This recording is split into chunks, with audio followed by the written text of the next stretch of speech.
Life Audio.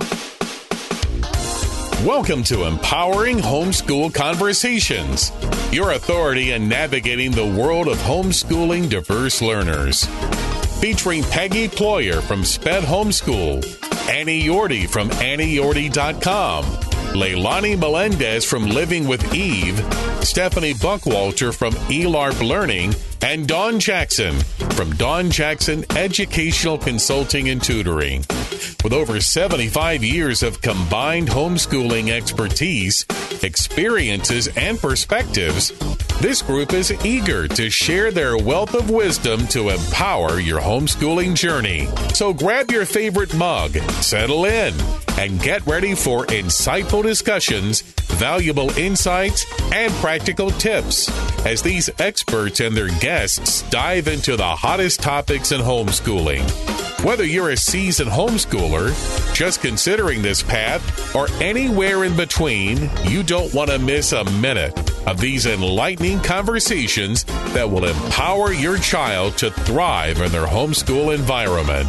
Empowering Homeschool Conversations is starting right now. Join us to give your homeschool the power boost it needs to successfully educate the unique learners in your home. Today, we are going to talk about passion-led learning, empowering school success through coaching. And my guest today is Uzma Akser, an ACC ICF executive and leadership coach and consultant, a certified Autism Specialist, a Neuroinclusion Advocate, an international guest speaker, and the founder of Uzma Akser Coaching and Consulting and Motherhood on the Spectrum. Welcome to the show today. We're so excited to have you here.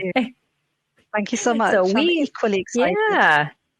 Yeah, we met in person in England this summer, and I got to meet actually Uzma's son, and that was a delight as well. And actually speak on a panel with him, and so we hit it off. And I said, "You got to be on the show." She has a wealth of information to share, and you're just going to be blessed by this conversation. Today, we're going to talk some main themes about integrating passions into learning, coaching into home education, and supporting unique learners. And also just talking about Uzma's own personal journey as a homeschool mom, from advocating for her own child to founding a company based on neurodiversity coaching. And so definitely join us for this conversation. And if you are watching live, we would love for you to join in with us. So put comments, questions in the feed, whether you're watching from Facebook, YouTube, Instagram, Twitter. Those are all places that you should be watching from right now. So, So let's kind of kick off this conversation a little bit. You know, a lot of parents say they want to transform passions into learning opportunities, and you mentioned transforming when we chatted and shared some information of transforming your son's passions for technology into learning opportunities. Could you share a specific example of how you've incorporated his love for tech and machines into an educational activity? Yeah, absolutely. I would love to do that. I mean, I feel it just happened organically. It started when he was under 2 years old, actually. He loved vacuum cleaners. It all started with love of vacuum cleaners. Yeah, he was playing with one, and he would spend the whole day playing with this one particular vacuum cleaner. And as a first child, you want to give them everything, right?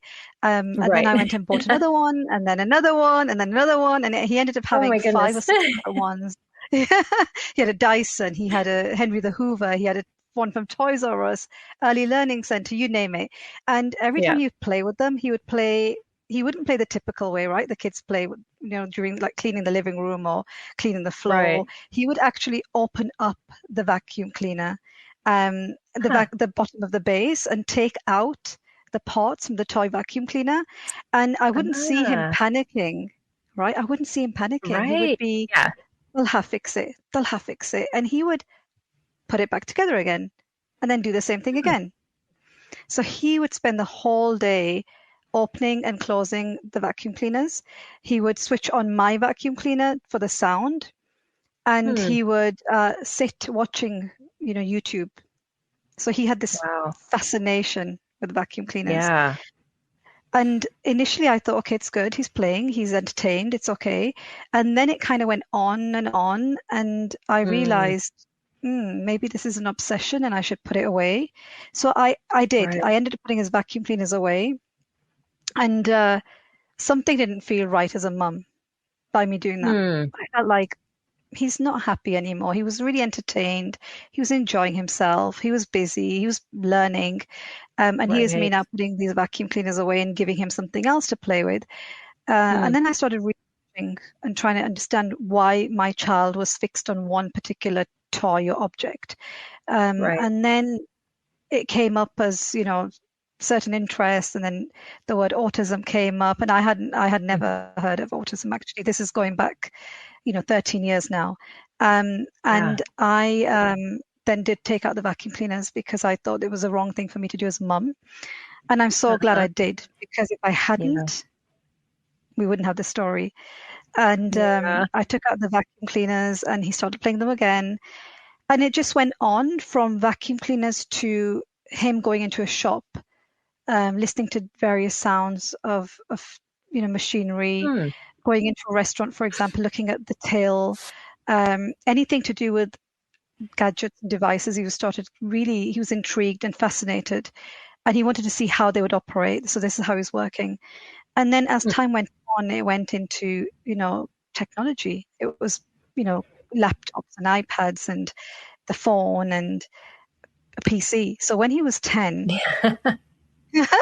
he said they always seem to grow, don't they?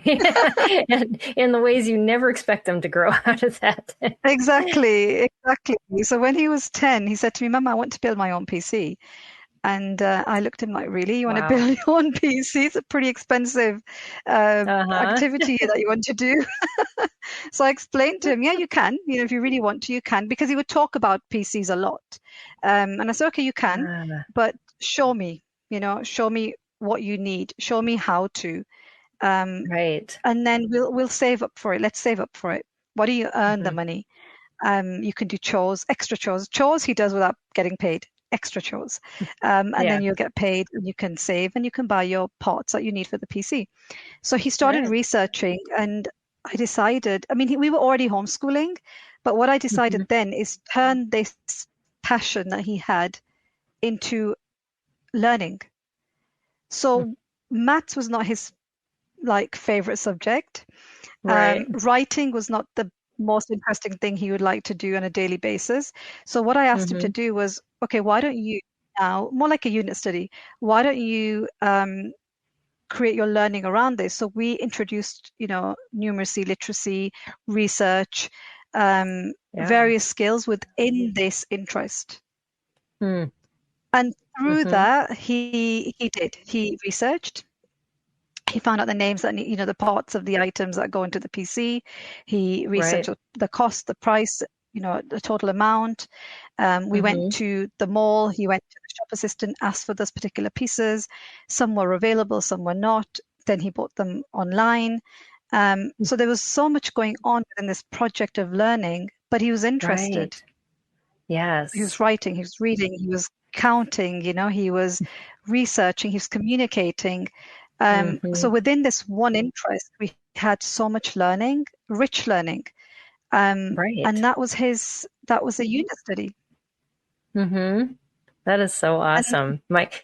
That's interesting that, and so starting at age 2 through 10. And so how long is he still kind of in that realm of tech and liking all things tech? Yeah.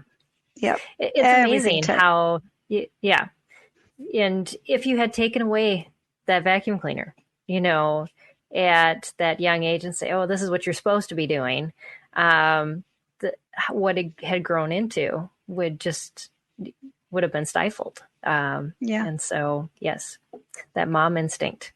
I think as mothers, we just know, don't we? And it's funny you're saying that, because if I had taken the vacuum cleaner away or the vacuum cleaners away, we wouldn't have had this story. We wouldn't have had him doing what he loves doing. And I wouldn't be able to sit here and share my experience and really advocate for it, because I often hear parents say, well, my child doesn't like anything. He's not into anything or she's not into anything. And I said, give it time. They will. And if they're Right. not, give them opportunities. Right. If you give them Exactly. opportunities Yeah. and they'll see what they like, you can then enhance that learning. And that's exactly what we did. And now, honestly, Peggy, since that time, he did build that PC. So he built the PC. Cool. He put it all together. He pressed that power button. And that moment of joy, he just turned 12, and he had created something that he was so passionate about. Yeah. And that's really neat. It's amazing. Yeah. Yeah. Yeah. My middle child did something similar when he was 15. He decided he wanted to build a PC, and his math component was to build a program that tracked on different websites the prices of all the parts that he needed, so that when it hit the low, he was notified and then he could buy it. I was like, wow, that's how ingenious. smart. That's amazing, that's actually. math than I could provide for you, because that's applicable math to things that people are looking for in today's market for jobs. And yes, he may never have done algebra, but that's way above and beyond. So I think it's that different perspective that we have to take, whether they're playing with a vacuum cleaner or a toy, they're building a computer, or, doing things around that supplement that learning. It's learning. And we have to be joyful about that. And instead of saying, oh, it's not the right learning, or it's not fitting into this category or the box that learning's supposed to fit into. Yeah, exactly. It's a right learning for them, and they're growing and they're developing and they're happy, and that's what really matters, doesn't it?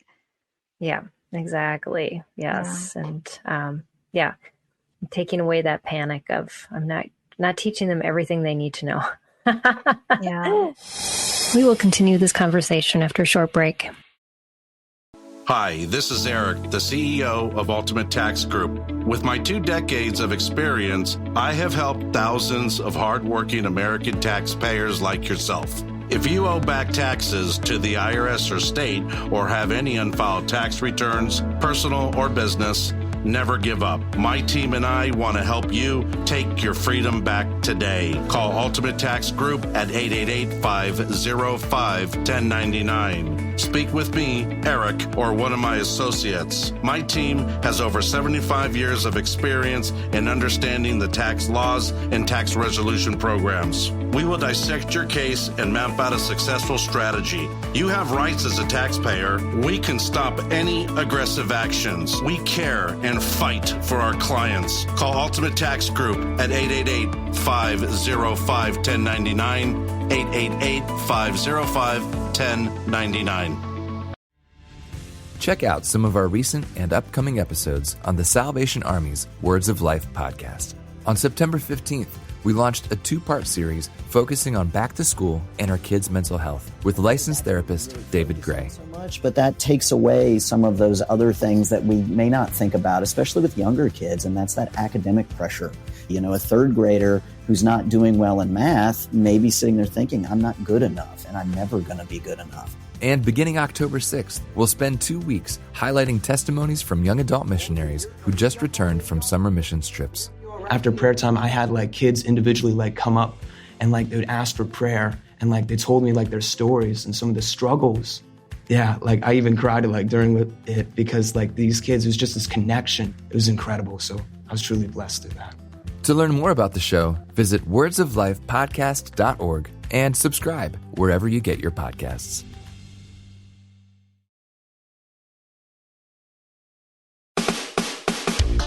This is Empowering Homeschool Conversations, provided by SPED Homeschool, a nonprofit that empowers families to home educate diverse learners.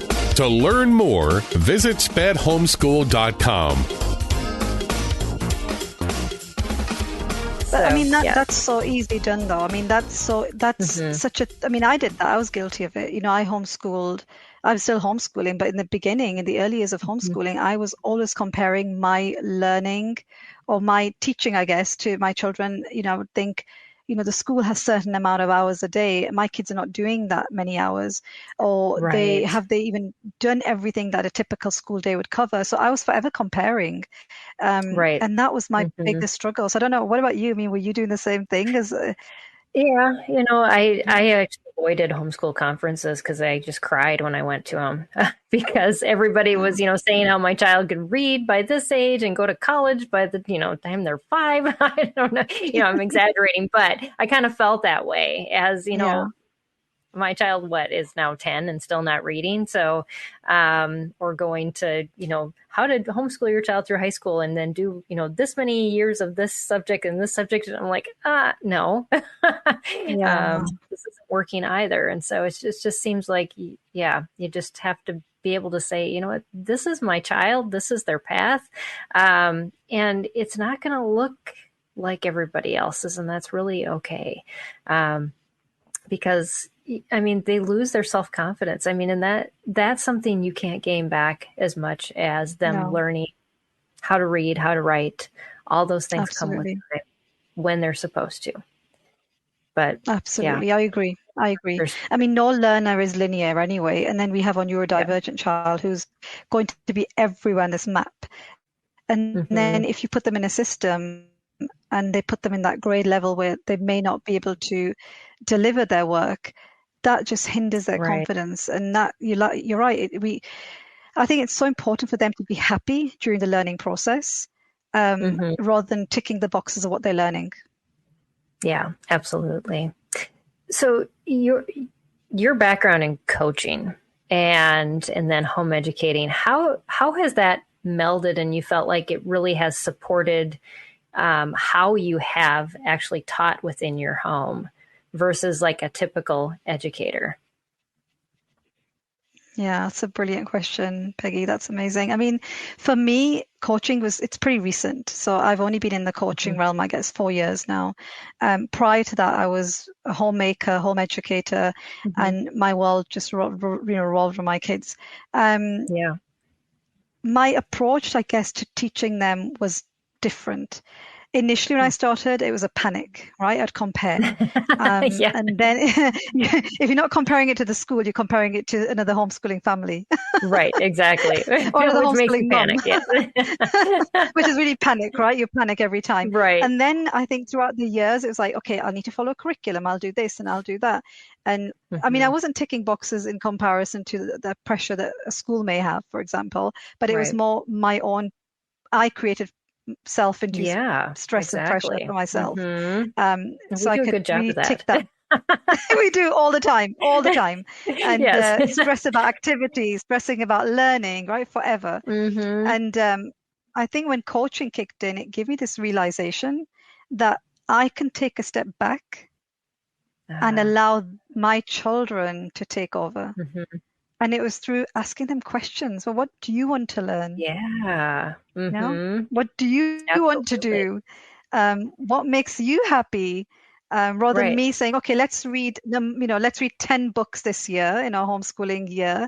Let's complete this task, or let's complete this particular subject. It was like, what do you want to do? Right. How can we create the learning for 2024 to 2025? What can we do this year?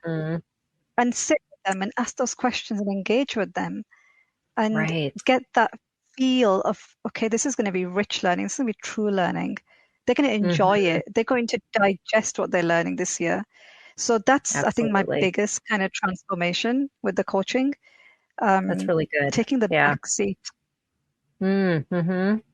Yeah. Our kids have so many ideas and they're wonderful, and to be able to explore them and to kind of get into their world, it is going to take you places. And like you said, they want to learn those things. And so they're going to be more passionate about getting up and, getting started and exploring those things with you. And yeah, I love that you talked about questions, because I interviewed a couple and it just kind of transformed my view of education when they said this. They said the first major decision we offer kids is, what do you want to be when you grow up? And we ask them that at the end of their high school years. And they said, what a detriment we have done throughout our education system of telling kids what they have to do every year and then leaving the biggest decision of what direction their life's going to take at the end of that, when we've given them no decisions to make along the way. And I thought, oh my goodness, that is so true. We need to be asking those questions. We need our kids to be making small decisions that, kind of lead their life versus asking them those big questions when they have no idea what to choose anymore. Absolutely. Absolutely. I mean, I think that's so important, giving them the autonomy to decide and make those small, like you said, decisions, because that's their educational journey. Yes. And surely they should have some control over it. If they have that cognitive ability and the understanding, surely they should be part of it. It shouldn't just be dictated by us. Yeah, absolutely. I think they feel like that ownership,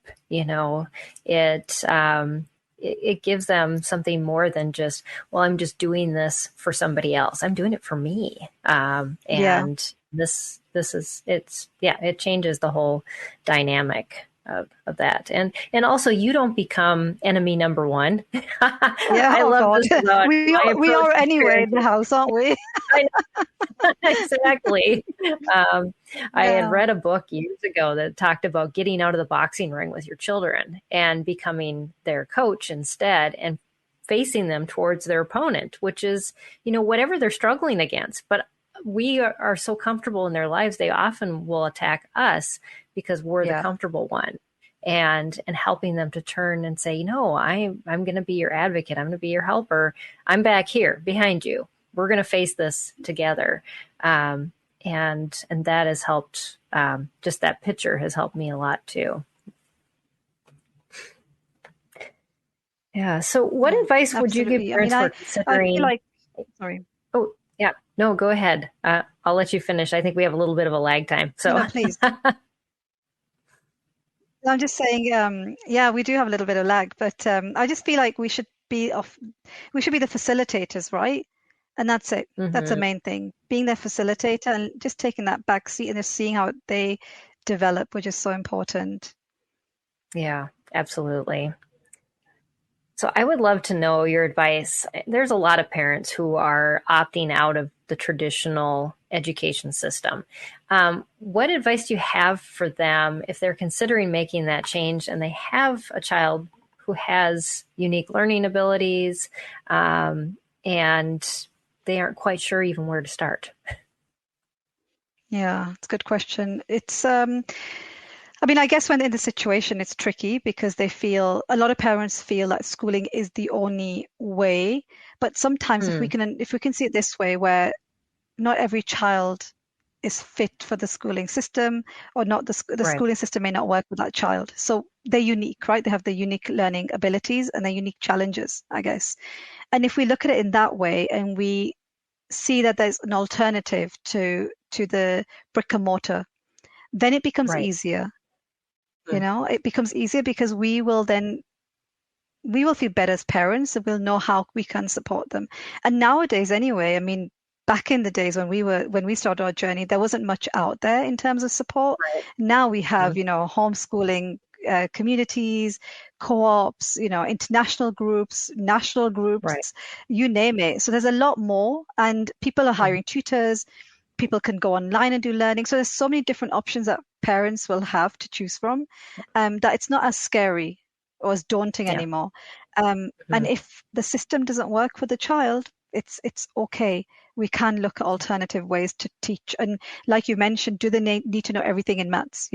Functional maths is really more than enough if that's what they need.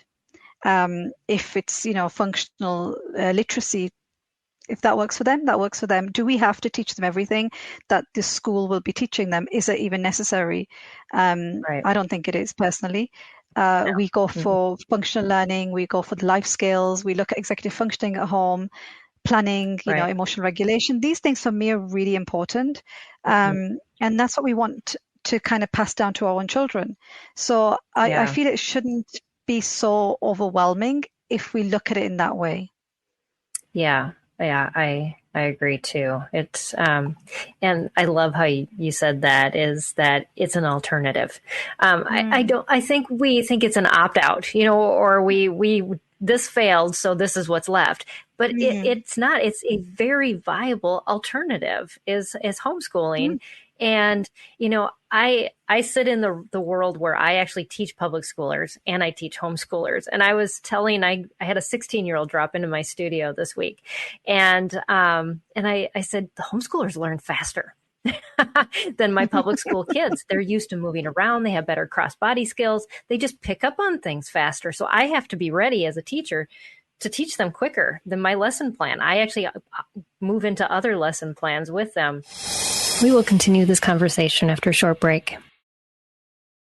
Hi, this is Eric, the CEO of Ultimate Tax Group. With my 2 decades of experience, I have helped thousands of hardworking American taxpayers like yourself. If you owe back taxes to the IRS or state or have any unfiled tax returns, personal or business, never give up. My team and I want to help you take your freedom back today. Call Ultimate Tax Group at 888-505-1099. Speak with me, Eric, or one of my associates. My team has over 75 years of experience in understanding the tax laws and tax resolution programs. We will dissect your case and map out a successful strategy. You have rights as a taxpayer. We can stop any aggressive actions. We care and fight for our clients. Call Ultimate Tax Group at 888-505-1099, 888-505-1099. Check out some of our recent and upcoming episodes on the Salvation Army's Words of Life podcast. On September 15th, we launched a 2-part series focusing on back to school and our kids' mental health with licensed therapist David Gray. So much, but that takes away some of those other things that we may not think about, especially with younger kids, and that's that academic pressure. A third grader who's not doing well in math may be sitting there thinking, I'm not good enough and I'm never going to be good enough. And beginning October 6th, we'll spend 2 weeks highlighting testimonies from young adult missionaries who just returned from summer missions trips. After prayer time, I had kids individually come up and they would ask for prayer and they told me their stories and some of the struggles. Yeah, I even cried during it because these kids, it was just this connection. It was incredible. So I was truly blessed in that. To learn more about the show, visit wordsoflifepodcast.org and subscribe wherever you get your podcasts.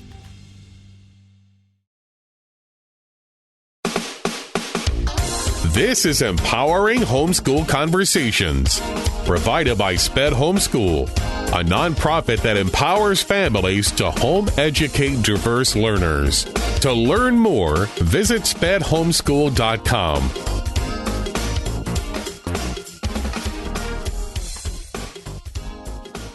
And so I'm seeing the fruit of these parents, in their work, and I'm seeing it as a better alternative as an educator from that point of view. And some of these kids do have diagnoses, but they're still learning faster than their public school counterparts because they're given these other ways to learn, and they're integrating them into how they perceive the world, how they engage in the world, how they learn new material, and how they integrate it with what they already know. And so it's not the second best option, as a lot of people think, is that traditional schooling is the top of the line. I'm actually seeing it as the opposite, but it is. It's an alternative, and I just wish we had more data to say, how well it works for our neurodivergent learners, because the data is not out there, but we have so many parents that have, over the years seen so much success. And so it's coming. I know it's coming. Yeah, it'll come. It definitely will come. And I think going with the stories, the experiences, speaking to neurodivergent individuals who have now passed that stage and graduated. And I think that's reassuring to listen to their stories, because we need to hear that more. But for new parents who are entering the homeschooling for parents who have just recently had their children diagnosed, for example, or have just Yeah. realized or figured out that there might be something. They need that reassurance. And I think we're at that point now where we can talk about it, or go to Yes. other homeschooling, graduates who are neurodivergent, and they can share their experiences. So it's happening, but yeah, we don't have enough data. You're right, absolutely. Yeah. Yeah. So you pointed also on life skills and social skills and the kind of the development of the non-academic things, as we want to call them. Can you elaborate just how you have balanced that through homeschooling with, just more academic type learning? Yeah. I'm going to say the answer to that would be it's just very organic. I haven't kind of set up like a time or day to teach life skills. We just incorporate in our day to day. Yeah. So for example, my eldest was 14. I mean, all of them have chores, every day in the morning, they have 3 chores each. And they like to save 1 chore for the evening for some reason. And I'm not sure why they do that, but they have 2 chores in the morning, and then they'll keep the last one for the evening. In between that, they'll have something else to do, but they think that it's 3 only in the day. Anyway, so they have the 3 chores, and then they have the life skills. So the life skills I would say would be, if it's cooking. Cleaning and organizing comes into place anyway, but then my eldest especially, he loves to be in the kitchen. So we don't make it a separate subject. Breakfast will be together. They'll go into the kitchen, make their own breakfast. Yesterday he had this urge to make a dessert. It was pretty late, and he said, he's like, I want to make a dessert, and he wanted to make the protein bars. And he went alone. I was in a meeting, and I said, well, you can wait for me. He said, no, I don't want to wait for you. I'm going to go make them. So in the back of my mind, I'm panicking about this kitchen being a mess when I walk in. Hunger leads to a lot of good life skills. he did an amazing job. Especially for boys. Exactly. He measured all the ingredients. He put everything together. He put it all in the fridge, ready for breakfast. So his dessert was for breakfast. And he cleaned up. Everything was cleaned up. Like the dishes were done. Everything was put, not the dishes, the dinner dishes, the dishes that he used were done and put away. But that was enough for him.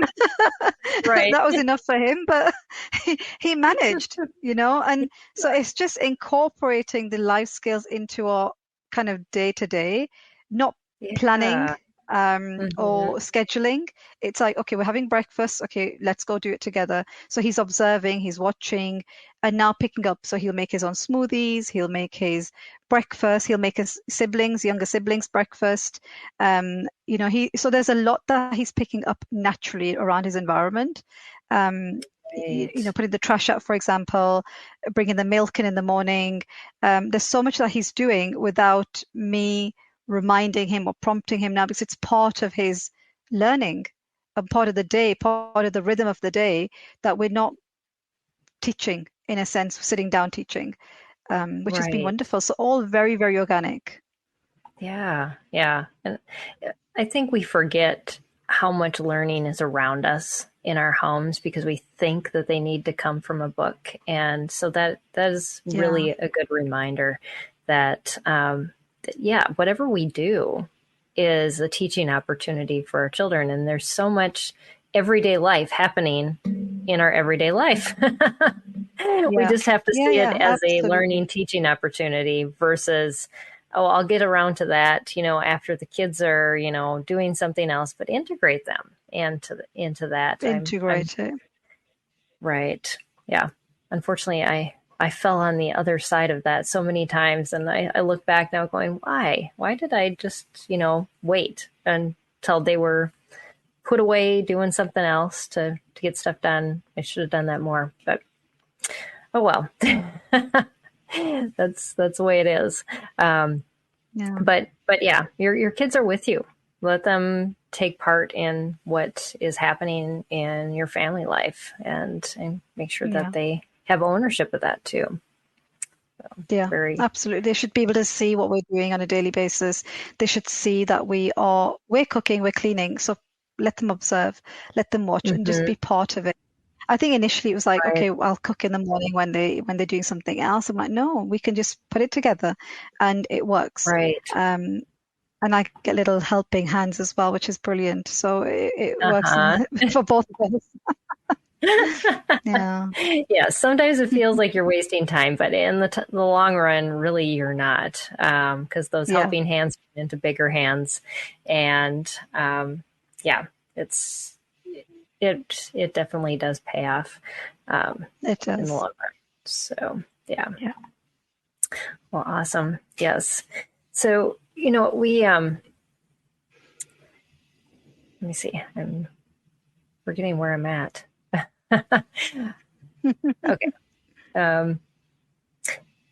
So going back to your example with building the PC, I think a lot of parents may have issues in trying to figure out, how do I make a certain passion, a learning, activity? Because it may seem very vague. Is there any advice you have for them on maybe how to break down an interest into how do we make school around this? Yeah. Yeah, that's brilliant. I mean, I love that question. I think it's so important to just understand what they're interested in.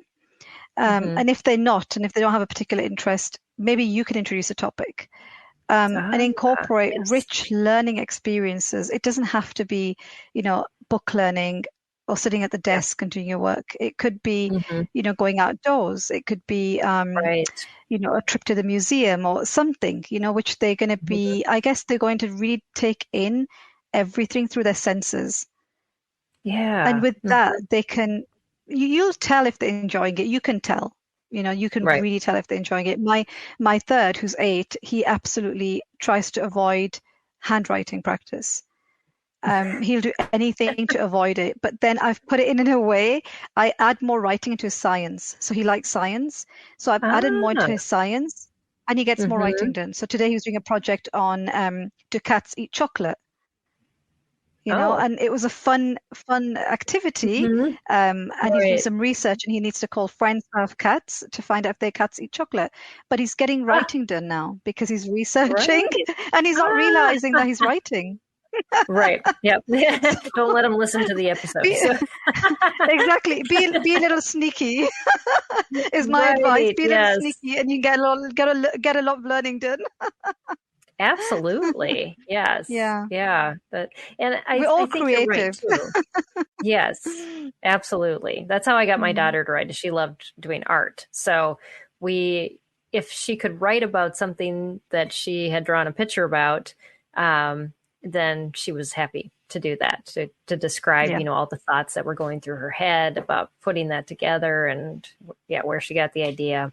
So, because we all want to talk about ourselves and our interests. And so getting that self-expression out in ways that are beyond just talking, but are like academic skills, build those skills without your kids really knowing that that's what's going on. And I love what's going on. Yes, I love that you talked about in rich environments, because you're right. There are some kids that don't know what they're interested in. But when you put them in environments that have them asking questions, you go out of their main element. So it makes them more curious, or it opens their world to things that they've never experienced before that start them asking questions. And that's really important too, because our kids can get, especially the kids, like if you have a child on the spectrum, they tend to want to stay kind of isolated. And to sort of find those opportunities where they feel like they are safe and they can explore and they don't feel like it's not a social situation or something that is intimidating to them. So what types of environments have you found, like museums and things like that, or have really worked for your own family to kind of get your kids outside the box and thinking? Well, I have boys, so for them, honestly, they love going to tech shop, everything tech shops, anything to do with, I get so tired when we go out to the mall. I'm like, today, can we just do my shopping? Can it be about me? Right. But they're learning so much when they're going into a shop. They're picking up, new vocabulary. They're looking at new items, they're researching, they come home and talk about it. I mean, their topics are very tech related and tech based, but when they get out, they get a lot of learning within that subject. They can come back and discuss it with us. They can come back and share what they've learned. They can talk about the new products that are out in the market. So they're kind of in touch with everything in that sense. Right.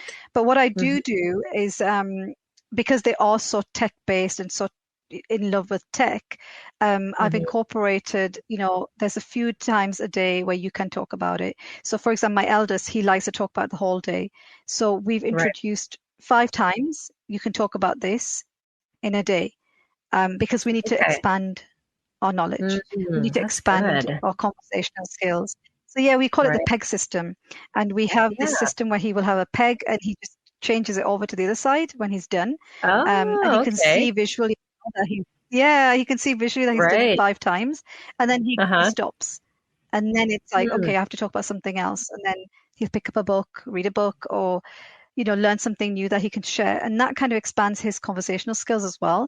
So we try to kind of make it an all-round experience, because we do see a lot of neurodivergent individuals, which is fine. That's what they like. They like talking about the same topics sometimes of interest, which is brilliant. Right. But we are, living in a world where they'll be going to school or they'll be going to work. They'll be interacting with other individuals. So that's why I've brought this into place at home, and it's working. Good. Yeah, I've never heard of that before, but that does make a lot of sense, and it is a good visual too. That and it gives them the freedom as well to speak about it when the topic is to the point where they're bubbling over and they've got to release it, and so, but they have to choose wisely too.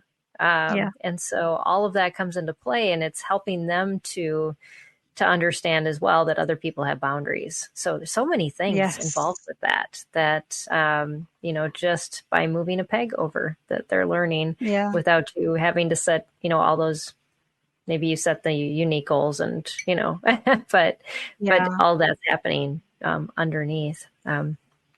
Is there any other things that you do that have been helpful in just coaching your kids to more independence and helping them to self-regulate, with not only behaviors, but also just in directing their own interest to like self-learn, things like that? Yeah, absolutely. That's a brilliant question. So I obviously I homeschool and I work, and I often hear people saying, "Oh, well, you're Superwoman. You work and you have children and you homeschool. And you do this and you do that." And I said, "No, I'm not a Superwoman. I'm just managing my time well." So I'm into a lot of I would say productivity is my thing. I love talking about it. I love putting it into practice. I love being organized. Everyone likes to have a list of things to do. And every time I tick off the list, it's just like, it's inner joy. I can't explain that feeling. Yeah. So they've seen me do that. They've seen me ticking off a list on it has to be a paper list. It has to be so you can see it and you can not on my phone. Yes. There's such a difference between an app and paper. Or a diary. It's amazing. So I do that. So I've been doing that for years, and they've been watching me, and I would say especially my eldest, they're all doing it, but my eldest, who is on the autism spectrum, if you introduce some concept to him, he will stick to it. So he's really following a system. He has apps like Notion and Obsidian. There's so many different things that he talks about on his laptop, and he puts down reminders. He'll plan his day according to what he needs to study, and this has just been he's been building on it. So again, he's managing his own schedule now where he wants to learn. And this is a child that would literally, in the beginning of homeschooling, he would sit on the chair for 30 seconds. This is when I started homeschooling. When I pulled him out of school, he was around 6.5, and he would last 30 seconds on a chair. Wow. He wouldn't go beyond 30 seconds. And then we built it over the years, and now he manages his own schedule. I don't tell him when he needs to take a break. I don't tell him when he needs to go do his work. He knows Monday to Friday school, Saturday, Sundays off, and he'll plan his day accordingly. And then he has we call them thinking breaks. So he likes to process what he's learned, and that means walking, pacing and processing. And there were times where he would go off into a room and be there for 30 minutes because he hadn't realized that he was there for so long. So I bought him a sand timer, which is visual, and it was set to 8 minutes. He would just turn it, and then he would do his walk and think and process and come back. And now I don't even tell him. He'll go and do it, and he'll turn it. He'll turn the sand timer and do his thing, and then come and do his work. So it's been amazing. It's just practice, practice, and it's just been so good for him that he's now himself a productivity guru. He can teach others. So yes, that's amazing. And I think we get frustrated when things don't come right away. But with our kids, it's a long game. It's not a short game. Those things do happen, and like you said, they tend to stick better than with most normal kids because they are regimented, and they want a schedule. They want that. It's just reassuring to know that things are going to happen in a certain way, and then giving them the freedom to reorder them as they feel comfortable and get things done. And have you found, I know I found this with my kids, that when I gave them control over their own schedules, things got done quicker? Oh, yeah. Yeah. I mean, this is happening now. The eldest is 14 and the second is 12. So it's happening now. Like you said, it's a long process. It's a long journey. And you're right. Now that I have, they have their own schedules and they're managing their own schedules in the day independently, it's brilliant. But it does take practice, and it does take time, and it's taken years, to get to where we are. So I don't want parents to think that it just happens overnight, because it doesn't. For us to be where we are now, it's been work. It's been a lot of work. We started with visuals around the house. I used to block book their day, so everything was done in blocks, because neurodivergent kids love, majority of the kids love a schedule. They love a rhythm in their day. They like things that they expect. They know what's going to be going on, so they feel more relaxed. So we still use a lot of visual reminders, a lot of pecks around the house, and that's practice. So over time, we've now shown them that we're following a schedule. We have a routine. We do have, I don't call it a strict routine. I call it more of a rhythm, because sometimes things happen. You might have one child sick, or you might have, God forbid, an emergency. In those situations, you have to step away. And then neurodivergent children really struggle because, they struggle because there's something that's not right in their day. So we had to show and introduce flexibility. But it's been a long process. It's been years and years and years and years of hard work to now say, okay, guys, here's your schedule. You can follow it. I mean, there's days where they might slip, but then again, I'm that facilitator. I'm like, okay, please, go back. Exactly. And you can do this. Yeah. Yeah. Yeah.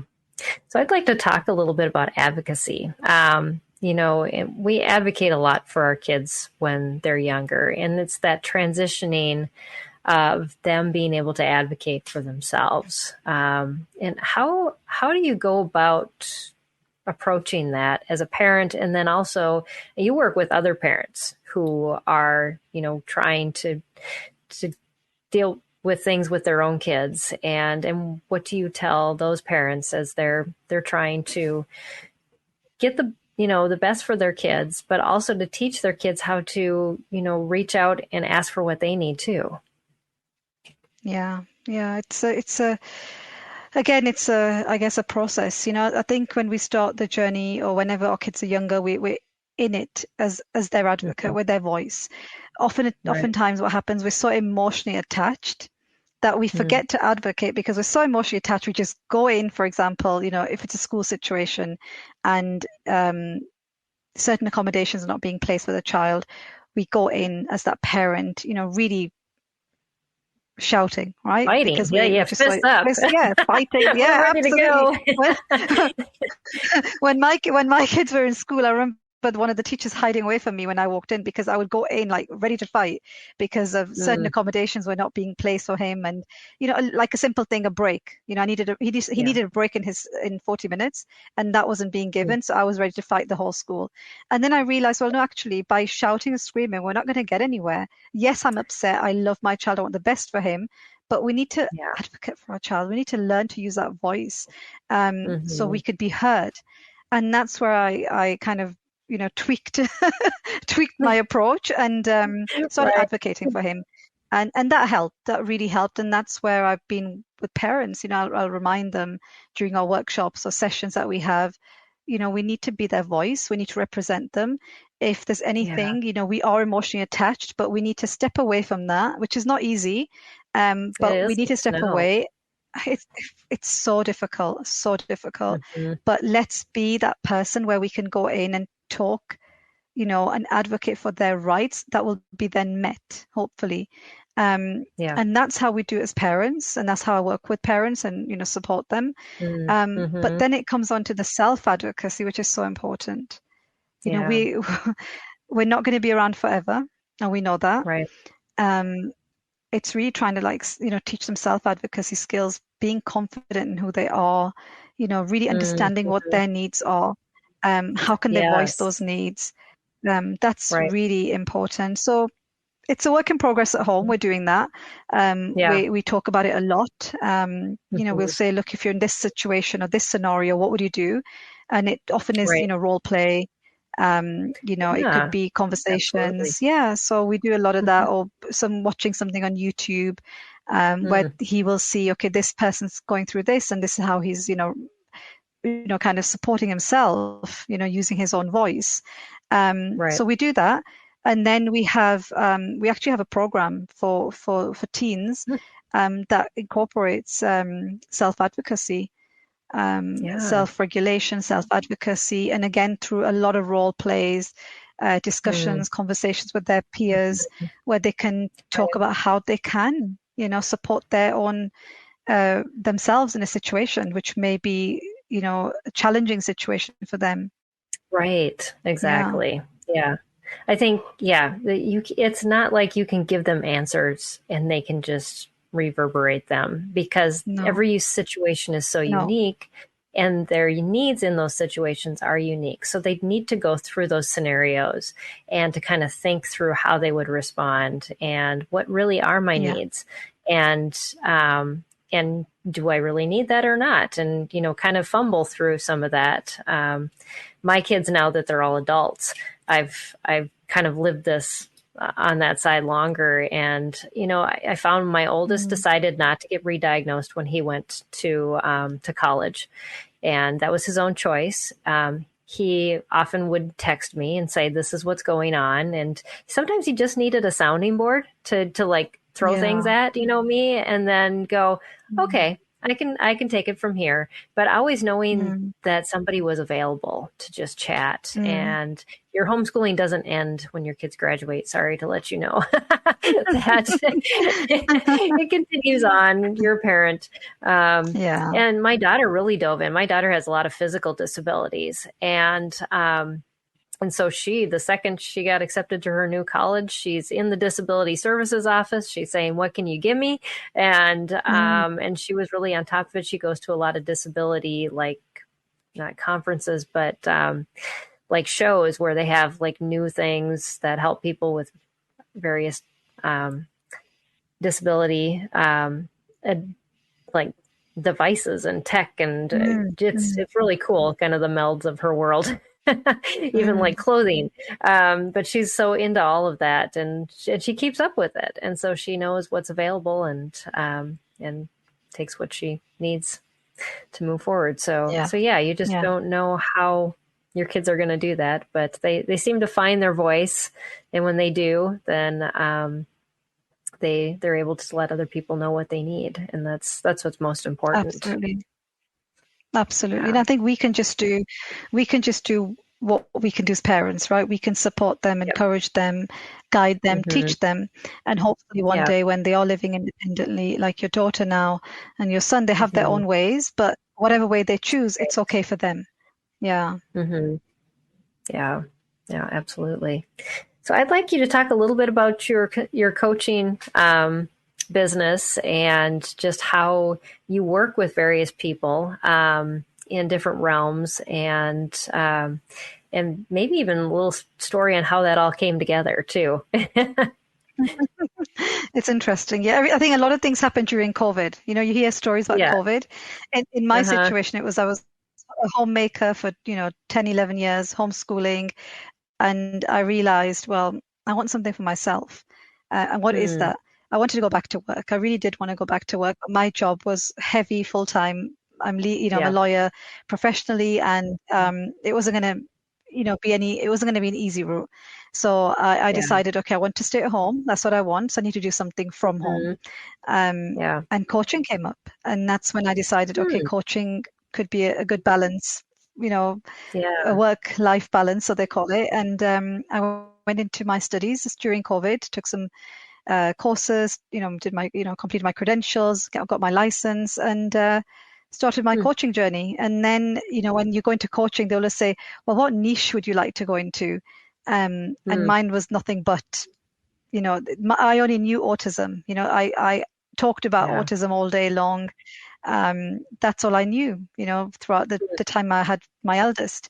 So it was a no-brainer, and I went into neurodiversity. And then, it started with homeschooling support. It started with helping and supporting families, and coaching and mentoring them who had really struggled with the system, who had been in the system for many years, and they felt their children were just not, learning.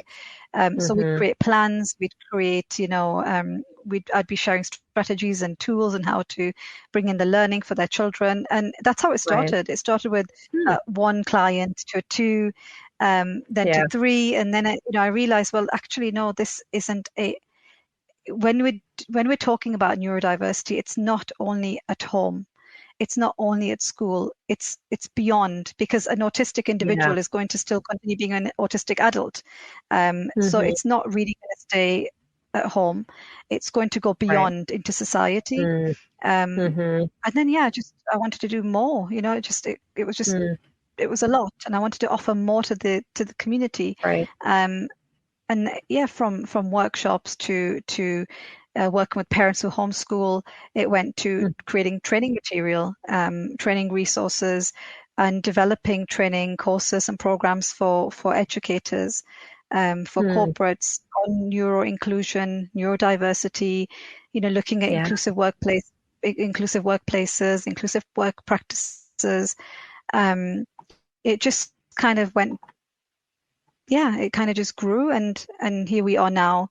We're CPD providers, and we deliver training, and it's just been amazing. It's been a really fun journey. That's really neat. So much good has come out of COVID. I hate to say that, because many people had a hard time through that. But in the education realm, things changed in a very good way, because we were forced to rethink how we approach education, and when the status quo is kind of upset, you have to go, why, and is this the best way? I'm so excited with all that has come about that. And so your website is Coaching with Uzma. We'll share that link in our show notes, as well as on YouTube and things like that. So you'll be able to just click on that as well. And what can people find as far as like on your site if they go there? We have blogs, we have our training courses, information. We have so I do live talks as well on YouTube, so you can have a look at those. A lot of deep discussion on various topics. So you'll find a lot on the website. You'll find a lot on Instagram. I try to post informative, posts every now and then when I get a chance. And yeah, just lots of different things that I'm working on will be shared on there. We have a Bridging the Gap initiative every few months where we invite professionals, and we have a brilliant panel every time that can support not just the neurodivergent world. I call it the neurotypical neurodivergent that come together. So we have this platform where we want to invite everyone to talk about it comfortably, and not just raise an awareness, but go beyond raising that awareness, because we're at that point now where we want to be living together in harmony, and we want to be able to understand that there are differences in people's, thinking and processing the world, and that's okay. So we have that coming up, and you're invited there as a speaker, and we're looking forward to you sharing your experience as well. So we have a lot going on within Uzma Akser. Yeah, absolutely. So thank you so much. It's brilliant. Yeah. Just so many resources for families, and definitely encourage you to check out that website. And just thank you for being in the space, and for helping families. And the more people that are out there, I know parents are just scrambling for help, and one coach it really helps to have somebody who comes into your life and says, well, this is what I see, versus, because we get so buried as parents in just our anxiety, expectations, and the comparison, like we were talking about at the very beginning, and it all just seems so overwhelming. But when you have somebody come in and say, well, this is what I see, and this is how I see a way out, it's like you can just drop everything that you've been holding on to so tightly and say, okay, let's move forward. And your kids need that for you to do, not just you, but as a family, and to help them to be successful too. So so important. Absolutely. I think, if we see ourselves as the pillars, we have to be strong, but we can't be strong alone. It really takes that village. And I always say this, it takes a village to raise that one child, but it takes even a bigger village to raise a neurodivergent child. And if we're going to do it alone, we are going to be burnt out. We're going to hit rock bottom. And it's not going to benefit us, and it's not going to benefit our children. So we have to be, it's not going to be picture perfect every day, but if we can have that community that we can go to, if we can have some resources that we can look at, that's what really, if I can help that one family, I'm happy. When I was in my journey at the beginning, it was very isolating. I honestly thought I was the only one going through it until I met another mum. And I realized actually there's more more families are going through this in the world, not only me. And I was struggling for years. Honestly, mentally, I was struggling for years. Emotionally, I was struggling for years. But I would wake up in the morning and be ready to face the world and support my child. But by the evening, I was absolutely burnt out. Oh, yeah. And it was a different occurrence. And then now, even if I can help that one family and support that one family, that's my job done. That's it, because it's we don't want to be left alone in this process. It's not nice. No. It's not pleasant at all. Yeah. That's great. Yes. And we don't have to be. There's enough people out there that so yeah. Well, thank you so much for this conversation. It's been so pleasant and so filled with encouragement. So I just want to thank you for your time and for sharing with us today. Definitely empowering us to homeschool successfully. And you may have come into this conversation thinking you're going to get a bunch of tips and tricks, but I hope it has changed your mindset. I think really that's what our conversation today has been about, is how do I look at this learning differently and how I can do it differently, and surround myself with people that are going to encourage me to think that way. That's really important. So thank you for taking us there. I appreciate your time and just for this conversation. It was amazing. You're very welcome. Thank you for having me, Peggy. Thank you so much. I really appreciate it. Yeah. Yeah. So this podcast will come out next week. And for those of you that were looking for the podcast that was supposed to come out in this place, just know that that one is going to be next. Building Strong Voices, Speech Strategies for Social Skills, Self-Regulation, and Learning Success had to be rescheduled. And so now it is going live next week, and the podcast will come out the following week. So, so stay tuned for that, and we'll make sure that we get into that speech therapy stuff too, and so we're gonna do that next week. But that's how things roll when you got lots of things going on, and so anyways, so thanks for your patience with us, and make sure to check out our website at spedhomeschool.com. We got lots of things going on over there. That is a new interactive platform. It's not just a website. You can go in, make an account, even a free account. You can ask people questions. You can post things. We have some parents posting stories of their homeschool journeys, and we want you to be part of that community. It is a safe place.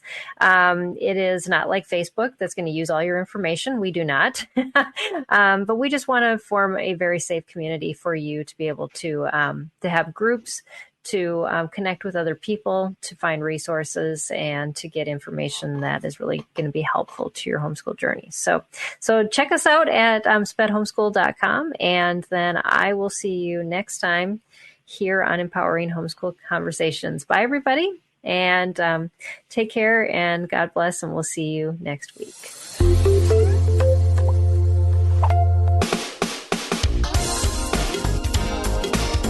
I want to take just a second to thank the team at Life Audio for their partnership with us on this podcast.